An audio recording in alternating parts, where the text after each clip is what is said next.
Hello guys, we are back with our next lecture. Let us continue with the semantic analysis guys. Okay, so in the last 20 lectures we have almost discussed in detail about lexical analysis and syntax analysis, right? And then third phase is nothing but semantic analysis. Okay, so when it comes to semantic analysis, what are we trying to understand here? So our goal is to understand the meaning of the thing, right?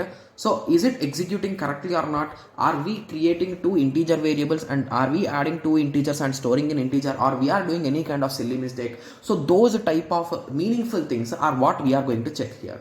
Okay, so to check those along with the grammar, we are going to have semantic rules guys. So in some books they might write context free grammar plus semantic rules and actions, but both of them you can conclude them as rules only guys, because there are no separating of these both of the things. Okay, yes, so semantics of a language provides meaning to its construction like tokens and syntax structure. So semantics helps in interpreting whether it is correct or not. Yes, so to derive meaning whether it is meaningful or not, we gonna use these things, particular things guys. Okay, yes, and using these CFG with the semantic rules, we are going to draw a particular graph which we are going to call it as a syntax directed graph guys. Okay, yes, okay, so anyway I'll be directly taking you through a gate example guys, so that you will get more clarity on this particular thing. Okay, yes, so let me take one small example first, then we'll be moving on to the gate example. Okay, yes, so assume that the given question they gave grammar. So first they gave grammar guys, that is nothing but E implies E plus T or T, and similarly they gave T implies T into F or F, and similarly F implies ID. Okay, so along with that they gave the grammar in terms of semantic rules also. They gave rules also, so they should give it, right? So E implies E plus T, and E implies T, T implies T into F, T implies F, F implies ID. Okay, and they give the semantic rules in this way. So E dot value is equals to E dot value plus T dot value. Okay, similarly E dot value is equals to T dot value. Okay, T dot value is equals to T dot value into F dot value. Okay, similarly they give T dot value is equals to F dot value. Okay, similarly F dot value is equals to ID dot lex value. Okay, so they gave in this way. So this is everything is given in the question, and they are asking what is the result of a 2 plus a 3 into 4 guys. Okay, yes, so I think everyone has already solved this particular question, and they will say answer is 14, right? Yes, so you can directly solve it, but the thing is based on these rules you need to solve it, right? Yes, so your answer might be correct or might not be correct also. Okay, yes, so what we do here is so we start constructing our tree guys.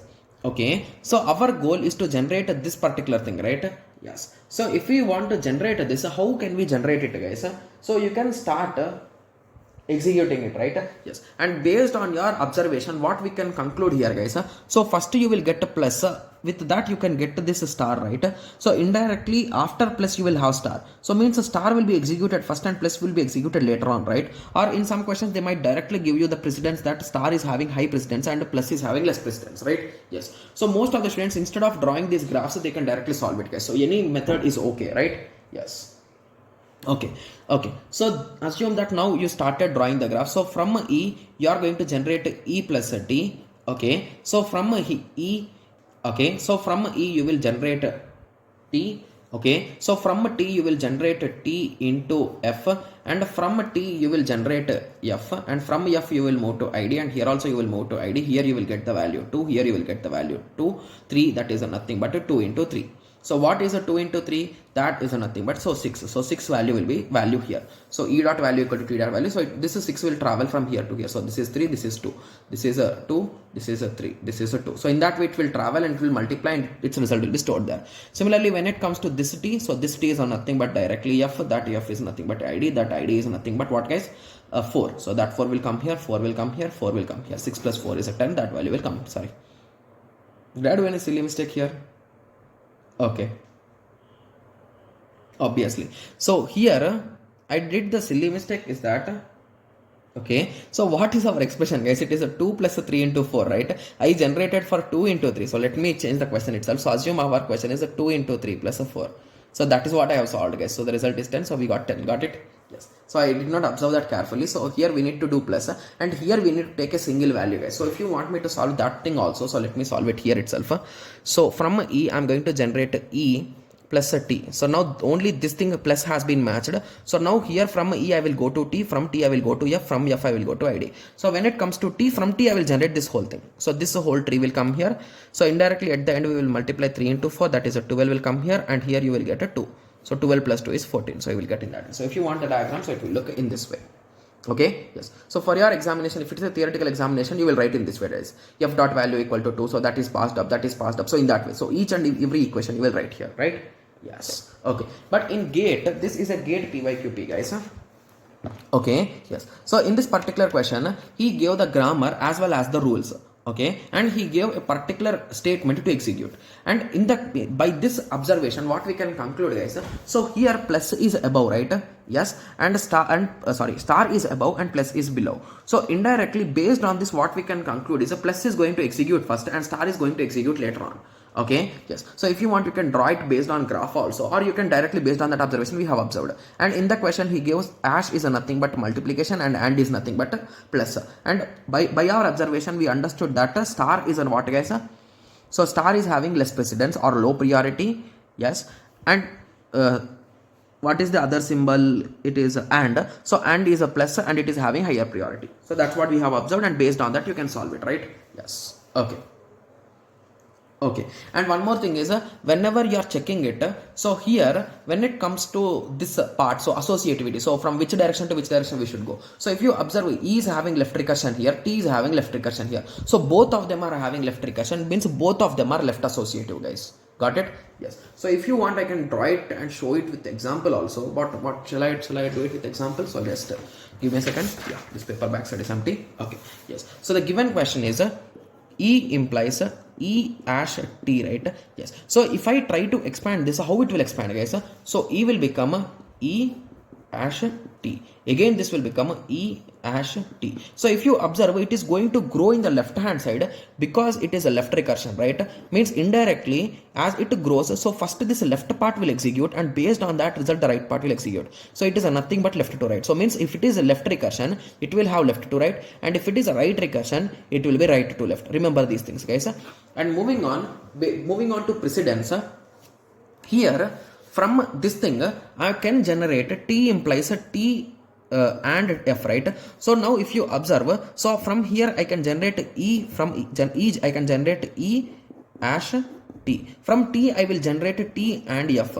So anyhow at the end I am going to get this only below, right? So I cannot get this below because this T at some point it will convert into this, right? So with that analysis I think we can say that ash is having low precedence and is having high precedence. So high precedence means it will resolve first. So this is sum I will do, and this sum I will use to solve this. So with that we are identifying the precedence, guys. Got it? Yes. Or sometimes it will be directly given in the question. Okay. Yes. And based on that we have computed this particular thing. Okay, I think everyone can solve it, right? Yes. And similarly this is one more popular pattern, guys. Okay, so this is the another pattern. Okay, so let us try to solve it, guys. Okay, so the given question will be in this way. So the question is S implies a TR. So please concentrate, guys. If you are not clear with the last question, this question will help you in clarifying that doubt. Okay, so the next R implies plus T, and inside in between only they wrote some condition. So print, we need to print plus, okay, semicolon R slash epsilon, and similarly T implies num, print num dot value. Okay, so I think we are doing something here, right? Yes. And the input they gave is a 9 plus 5 plus 2. So now based on your observation, so it is just a plus operation, right? Yes. So now if you observe carefully from the question, how we can reach there, guys? So from S, the only option I am having is to generate a T and R, and from T I am going to generate a number. Okay, so with the number there is some relation, right? So along with the number I am going to print that number. So I am writing a pre of n, so I will assume it as print of number. Okay, yes. And my number is what, guys? 9. So indirectly I am going to print 9. So let me write down here 9. So I have printed 9 first. Okay, so now moving on to R. So when it comes to R, we are performing a plus operation. After that I am writing a T, so it is a 9 plus, so this is matching. So after that we are having a T. After that I am printing a plus. After that I am having r, right? Yes. Okay, so why did I write 2 times t? My bad, right? Yes. Okay, so there's no need of 2 times t. So we got plus, we got a t. So now from t what I will generate, again I want number only, so I will directly generate number. So once I generate number, again I need to print that number. So what is this? This is nothing but 5, right? Yes. So let us print that things later on. So let us write 5 here. So 5 is printed again, right? Yes. So I'll be writing in brackets the printing things, guys. Okay. Yes. Okay. So now the next thing is a print of this thing. So plus will be printed. So again we are having r. Okay. So 5 is done. So now we need plus 2. So from r what I can do, I can get this plus and t. So this plus will, what it will do, guys? So plus t, again I am going to print that plus. Okay. And after that again I am having r, right?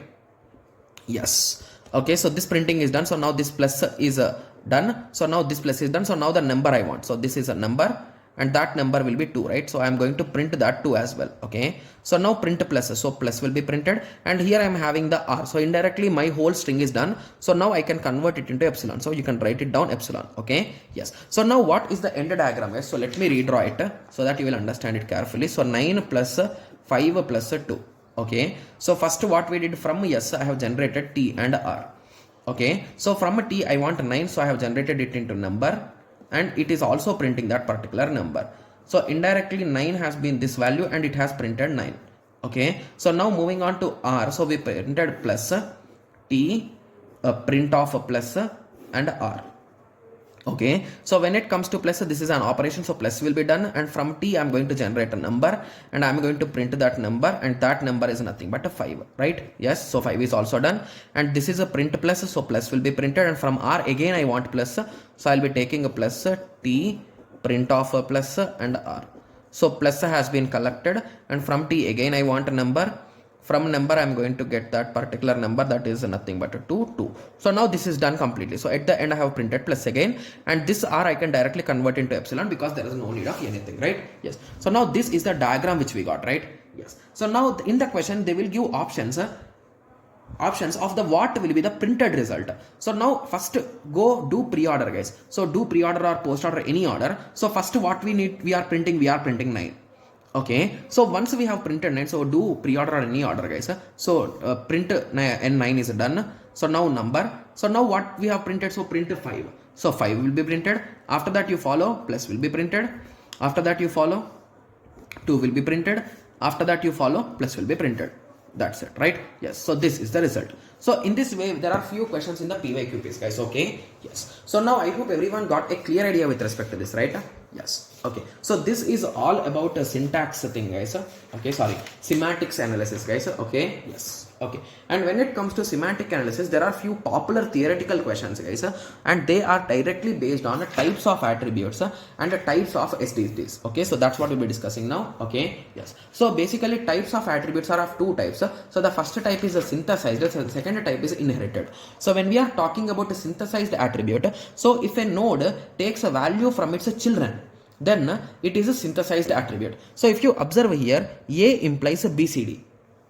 Okay, so how we can get A value, guys? So A value we can get based on BCD values, right? Yes. So that is nothing but a synthesized attribute. So A dot S equal to B dot S, A dot S equal to C dot S, A dot S equal to B dot S, A dot S equal to B dot S, C dot S. So indirectly everything it is depending on children only. So hence it is a synthesized attribute. But when it comes to inherited attribute, if you observe here carefully, so if a node takes a value from its parent or siblings. Okay, so here observe carefully, the same question I have taken, guys, but now what I am calculating is I am calculating values with respect to B, C and D. So now if I am calculating B value and on my right hand side if I am having parent, so indirectly that is not possible, right? That is not 100% possible in terms of synthesized, because parent will be depending only on children, that's it, right? Yes. Okay, but when it comes to here we can calculate BCD also. So if a B is depending on A, okay, and it could depend on parents as well as siblings, so B value might depend on C, B value might depend on D. So that is the concept here. I hope everyone got a clear idea, right? Yes. So this is the concept with respect to synthesized and inherited attributes, guys. Okay, and similarly we are having SSDs or SDTs also. So basically these are of 2 types, guys. So S attributed and L attributed. So basically these are the versions of these inherited attributes and synthesized attributes, guys. I don't have that many examples with respect to this, and most of the time in GATE we expect some theoretical things, guys. Okay, yes. So let me show it in the other book, so that in that I have written it in a simpler way. Okay, yes. So when we talk about attributed SDTs, so these are only synthesized attributes, guys. So when we are talking about L attributed, so these could be inherited as well as synthesized attributes. Okay, when it comes to S attributed, so these are semantic actions are placed at external right or the on right end of the production. So basically these will be found on the right hand side. Okay, and similarly when it comes to L attributed, so semantic actions are placed anywhere on the right hand side. So basically if you take the last example only, so in this example we have placed this particular action. So these are actions, right? Yes. So this action is placed in between, right? Yes. So as it is placed in between, we can conclude it as a L attributed, guys, because it's somewhere in between. If it is only on the right hand side, so basically if you take first example, okay, so I think in this, okay, so in this example everything is placed on the right hand side, right? Yes. So this is a nothing but S attributed. Got it? Yes. Okay, so I think in this book also I have written that example. Yes. So here it is on the rightmost side, but here it is in between. So that is the difference. Got it? Yes. And the next thing is attributes are evaluated during bottom up fashion, and attributes are evaluated tree depth first, left, right. Okay. Yes. Okay. So now I hope everyone at least got some basic idea with respect to S attributed and L attributed, right? Yes. So anyway, while discussing PYQPs, you will understand these statements more clarity, guys. Okay. Yes. Okay, so now I hope everyone got a clear idea on this. So in the next lecture, we will be moving on to the next phase, that is intermediate code generation, guys. Okay, so that is also really interesting and easy topic, guys, because there are only really less topics in it. So that's what we'll be discussing in the next lecture, right? Yes. Okay, so now I hope everyone got a clear idea with respect to the semantic analysis. So in the next lecture, let us continue with the intermediate code generation. Okay, yes. So let us meet in the next lecture. Thank you. Thanks for watching. Like, share and subscribe for more awesome videos like this. Thank you.